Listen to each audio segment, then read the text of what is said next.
Faith glanced around the apartment, purposely not looking at the eviction notice on the kitchen table. She took a deep, cleansing breath.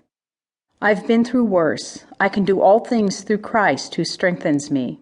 Her chin wobbled. Tears filled her eyes. Could she? Could she move out of the only real home she'd ever had?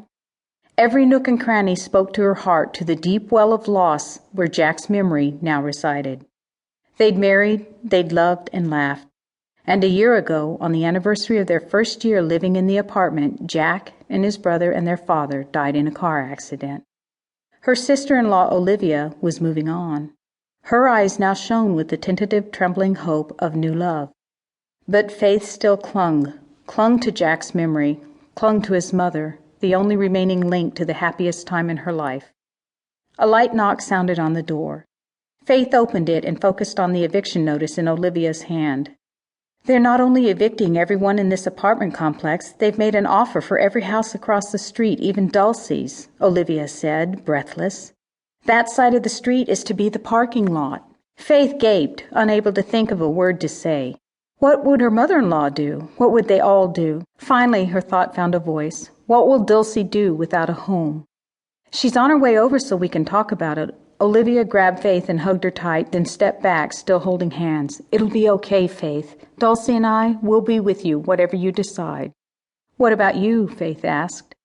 Jason has asked me to marry him. Her joy radiated. He has a house over on 2nd Street. It's really pretty and has a little yard. We can get a dog and a cat.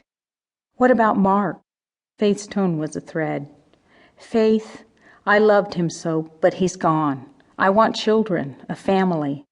Olivia's expression saddened when she said Mark's name, but hope still radiated in her gaze. Faith wished that she could find the same strength.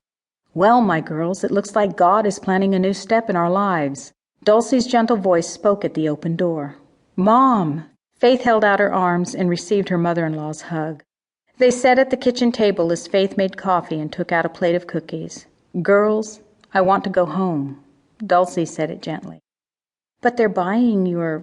Olivia's voice faded as Dulcie shook her head. Home, back to Colorado. Faith's heart dropped to her feet.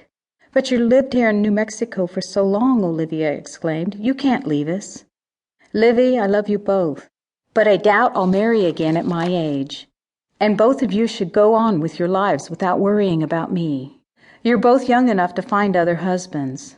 I don't want another husband. Tears streamed down Faith's face. Oh, Faith, Dulcie leaned over to hug her. I know that hole in your heart is the size of the Grand Canyon right now, but honey, life goes on. You will always remember my Jack with deep love, but one day you'll also understand that God left you here for a reason, and it probably includes finding another husband and having the family you've always wanted.